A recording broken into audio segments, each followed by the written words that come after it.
जो दुआ करूं तू कबूल फरमा। अगर बंदे ने ये दुआ की तो एक दुआ ये अगर कबूल हो गई तो इसके बाद जितनी दुआएं करेगा इसकी बरकत से उसकी तमाम दुआएं कबूल हो जाएंगी।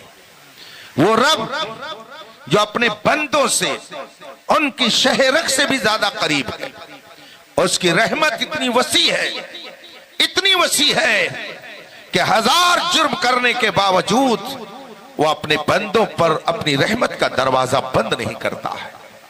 आज माँ बाप के साथ अगर बेटा अच्छा सलूक करना बंद कर दे, वही माँ वही बाप जो पढ़ाई के पीरियड में अपने बेटे की तारीफ करते करते अपनी जबान को घिसा लेता था, बच्चे को पढ़ा रहा था, माँ भी मोहल्ले में फख्र से कहती थी मेरा बेटा बड़ा ज़हीन है, बाप भी कहता था मेरा बेटा बहुत अच्छा है।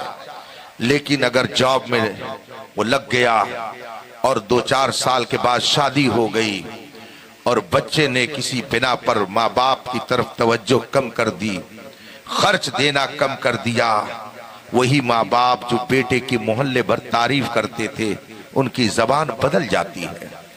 वो कहते हैं मेरा बेटा बिक गया है, मेरा बेटा नालायक हो गया, बड़ी मेहनत से पढ़ाया था मगर वो ऐसा निकल गया।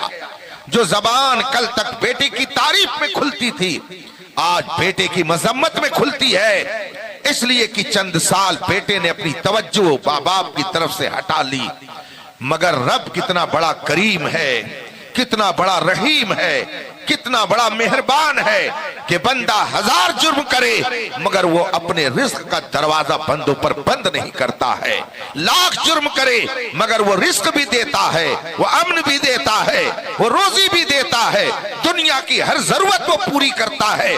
इसीलिए उसने फरमाया ऐ मेरे बंदे अगर तू किसी काम का आगाज कर तो मेरे नाम से कर, मैं तुम्हें मार भी सकता हूँ, मैं तुम पर बिजली भी गिरा सकता हूँ, मैं तुम्हें आग में जला सकता हूँ, मैं तुम पर आग की बारिश कर सकता हूँ, मैं कहहार हूँ, मैं जब्बार हूँ, लेकिन मैं इसलिए तुमसे कह रहा हूँ कि तुम मेरे नाम से इब्तिदा करो, इसलिए कि मैं बड़ा मेहरबान हूँ, मैं रहमान और रहीम। आप गौर फरमाइए, उस दरबार में हाजिरी होती है हरम मक्का जाने वाले की, ये इंसान के लिए जिंदगी का एक अहम मोड़ होता है। मैं मुबारकबादी देता हूं कि ये उस घर की जियारत करने के लिए जा रहे हैं जिसका जिक्र कुरान में यूं किया गया, इन्ना अव्वला बैतुन उदिया लिन्नास लल्लज़ी बिबक्का, पूरी दुनिया में खुदा की इबादत के लिए जो सबसे पहला घर बनाया गया वो मक्का में है, जिसे खाने काबा कहा जाता है।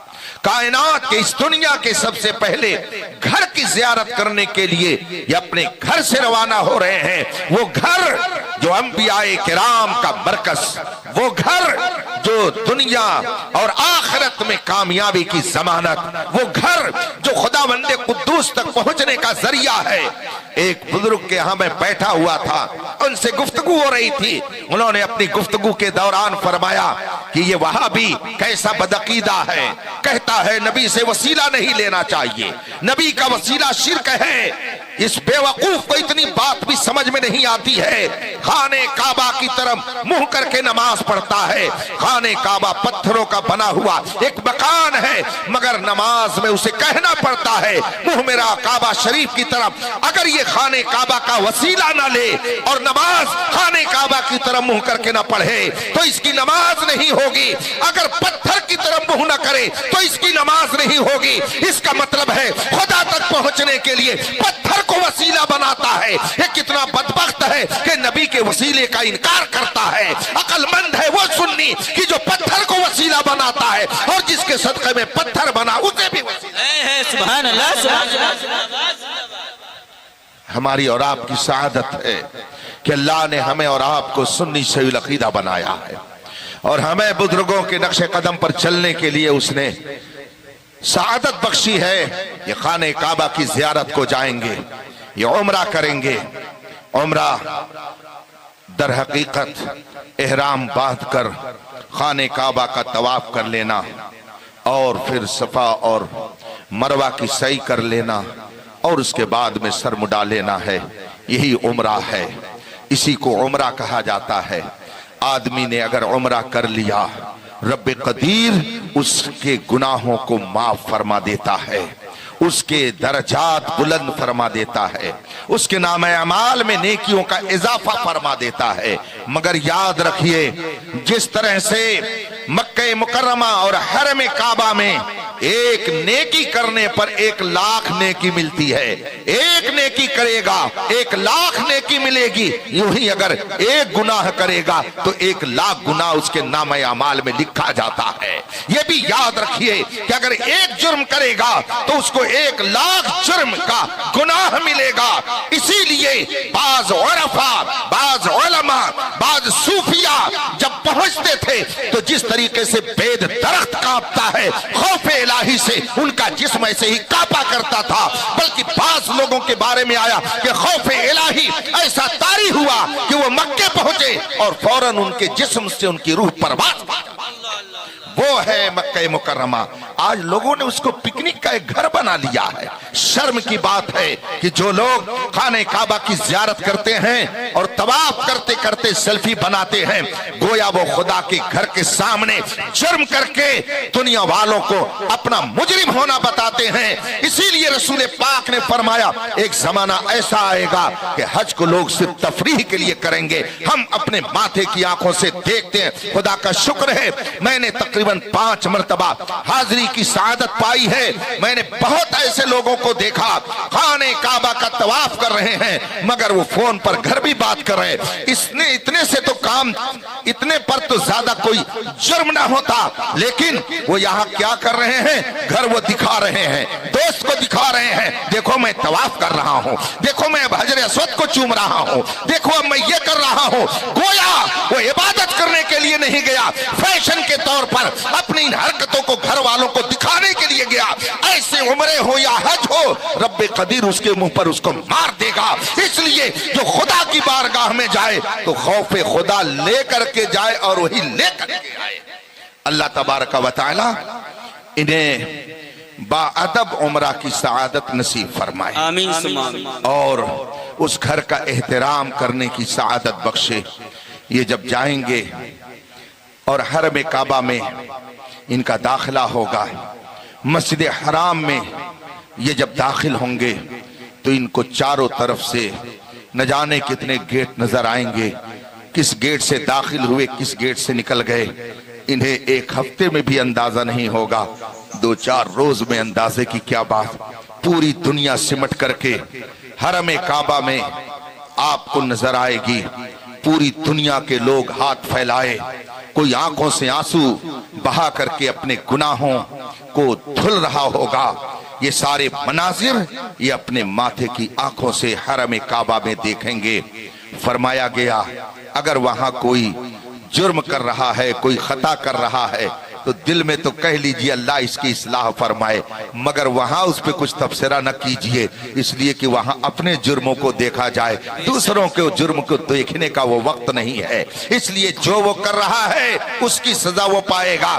आप नेकियां समेटें ताकि रब्बे कदीर आपको गुनाहों से पाको साफ फरमा दे। खाने काबा के साथ हजारों यादें वाबस्ता। अगर ये पहले गए होंगे तो इन्हें बताने की जरूरत नहीं है, लेकिन अगर ये पहली मर्तबा जा रहे होंगे तो हमारे काज़ी शरीयत साहब इनको सारे मसाइल बताएंगे कि किस तरीके से इन्हें खाने काबा के सामने हाजिर होना है। ये वहां देख करके अपना रंग न बदलेंगे, वहां के लोगों की हरकतें देखकर वैसी हरकतें न करेंगे, इसलिए कि वहां न जाने कितने बेअदब गुस्ताख भी पड़े रहते हैं। मैंने खुद अपने माथे की आंखों से देखा, खाने काबा सामने है, हम लोग हिंदुस्तान में रहते हैं, मगर हिम्मत नहीं होती है कि हम किबला की तरफ पैर करके सो जाएं। कोई सोता है तो उसको बुरा माना जाता है। हमारे दिल में ये एहतराम काबा है, मगर कितने गुस्ताख ऐसे हैं खाने काबा के सामने ऐसे पैर फैलाकर और कुरान करीम को अपने पैर पर रखकर पढ़ते रहते हैं और समझते हैं कि हमने एक कुरान खत्म कर लिया। ऐसे लोग वो हैं जिनके बारे में मेरे मुस्तफा ने फरमाया, यक़रऊन अल कुरान वलाकिन ला यतजावज़ु अन हनाजिरिहिम। ऐसे बहुत से लोग होंगे जो कुरान पढ़ेंगे मगर कुरान उनके हलक के नीचे नहीं। देगा। इसलिए कि कुरान का पढ़ना, नमाज का पढ़ना, हदीस का पढ़ना, शरीयत पर अमल करना, इन सब का दारो मदार अदब पर है। मन ला अदब लह ला ईमान अल्लाह, जिसके पास अदब नहीं है उसके अंदर ईमान की दौलत नहीं आ सकती है। इसलिए देख करके आप ऐसा मत करेंगे कि यहां चलता है, ये कहने से काम नहीं चलता कि यहां चलता है। शरीयत सब जगह एक है। ऐसा नहीं है कि अरबों के लिए अलग हुक्म है, अजमों के लिए अलग हुक्म है। जो हुक्म अरबों का है वही हुक्म अजमियों का है। दुनिया के हर मोमिन पर लाजिम है कि वो खाने काबा का एहतराम करे, उसकी तकद्दुस की हिफाजत करे। इसलिए जो लोग हरम काबा में पहुंच करके, मस्जिद हराम में पहुंच करके इस तरह की बेअदबी करते हैं, समझ लीजिए कि ये सिर्फ हलक से कुरान पढ़ते, जबान से कुरान पढ़ते हैं, मगर इनके हलक के नीचे कुरान नहीं उतरता है।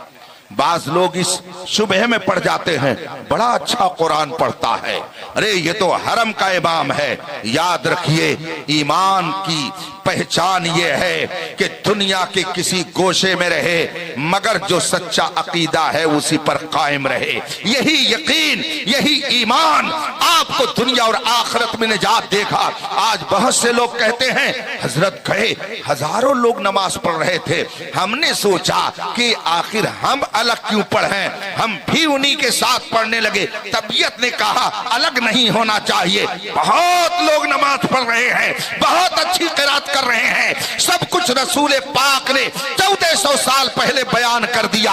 ऐसे लोग आएंगे जब वो नमाज पढ़ेंगे तो तुम उनकी नमाजों को देखकर अपनी नमाजों को बेकार समझोगे। ये कुरान इस तरह से पढ़ेंगे कि तुम उनकी तरफ मुतवज्जे हो जाओगे, लेकिन कुरान इनके हलक के नीचे नहीं उतरेगा। बल्कि एक जगह फरमाया गया रुब्बा तालिल कुरान वल कुरान यलअनहु, बहुत से ऐसे लोग हैं कि जो कुरान पढ़ेंगे मगर कुरान खुद उनके ऊपर लानत करेगा। ये मेरे मुस्तफा ने फरमाया। तो आखिर वो कौन लोग हैं, वो कौन लोग हैं कि कुरान पढ़ेंगे और कुरान उनके ऊपर खुद लानत करेगा? ये वो लोग हैं जो कुरान पढ़ेंगे मगर काबा का एहतराम नहीं करेंगे। इसलिए कि कुरान में फरमाया गया वमन युअज़्ज़िम शआइरल्लाह फइन्नहा मिन तक़वल क़ुलूब, जो अल्लाह के निशानियों की ताज़ीम करे तो समझ लो उसके दिल के अंदर तकवा है, और जो अल्लाह के निशानियों की ताज़ीम न करे समझ लो कि वो तकवा से खाली है। वो नमाज तो पढ़ता है मगर उसके अंदर तकवा नहीं पाया जाता। ये मैं नहीं कहता, ये कुरान कहता है। इसलिए रफीकान मोहतरम, आप चाहे हरम मक्का पहुंचे या हरम मदीना पहुंचे, अपनी इबादतों का खास ख्याल रखें, अपनी नमाजों को जाय न करें। बहुत सारे लोग कहते हैं अरे इनके पीछे नमाज नहीं पढ़ेंगे तो किसके पीछे पढ़ेंगे? अल्लाहु अकबर, सुबहान अल्लाह। कहां आप फरेबे नफ्स में पड़ गए? कैसे आपने ये अकीदा बना लिया कि इनके पीछे नहीं पढ़ेंगे तो किसके पीछे पढ़ेंगे? रसूल पाक सल्लल्लाहु अलैहि वसल्लम ने इरशाद फरमाया कि तुम्हारा इमाम खुदा की बारगाह में तुम्हारा नुमाइंदा होता है, इसलिए बेहतर नुमाइंदा मुंतखब करो। और जो नुमाइंदा खुद रसूल पाक की तौहीन करे, उनके वसीले को शिर्क कहे, भला वो खुदा की बारगाह में बेहतर नुमाइंदा कैसे हो सकता है? इसलिए जो ऐसों को नुमाइंदा बनाएगा उसकी नमाज को खुदा उसके मुंह पे मार देगा। इसलिए कि बेमुस्तफा के वसीले के ना ईमान कबूल है ना उसकी नमाज। सुभान अल्लाह, नारे तकबीर, नारे रिसालत, नारे रिसालत, ज़ायरीने हरमैन शरीफैन, मसलके आला हज़रत, नारे तकबीर, नारे रिसालत। हज के मौके पर जाएं या उम्रा के लिए जाएं या यूं ही ज़ियारत के लिए जाएं, मैंने चूंकि मुतअद्दिद बार ज़ियारत का शरफ हासिल किया, तजस्सुस, तहकीक और खोज अपने मिजाज में है, तो खाने पीने के सिलसिले में भी मैं बहुत ही तहकीक से एहतमाम के साथ खाने पीने की तरफ मुतवज्जे रहता हूँ। मैंने खुद मक्का शरीफ के कई होटलों में जा जा करके गोश्त को देखा। एक होटल में मैं गया, मैंने उससे पूछा कि गोश्त कहाँ से आता है, तो उसने कहा कि ये ब्राजील से आता है। मैंने कहा ये ताज़ा गोश्त होता है कि बासी? कहा कि ये इसमें ताज़ा भी होता है और बासी भी होता है। हमने कहा क्या यहां ज़बह नहीं होता?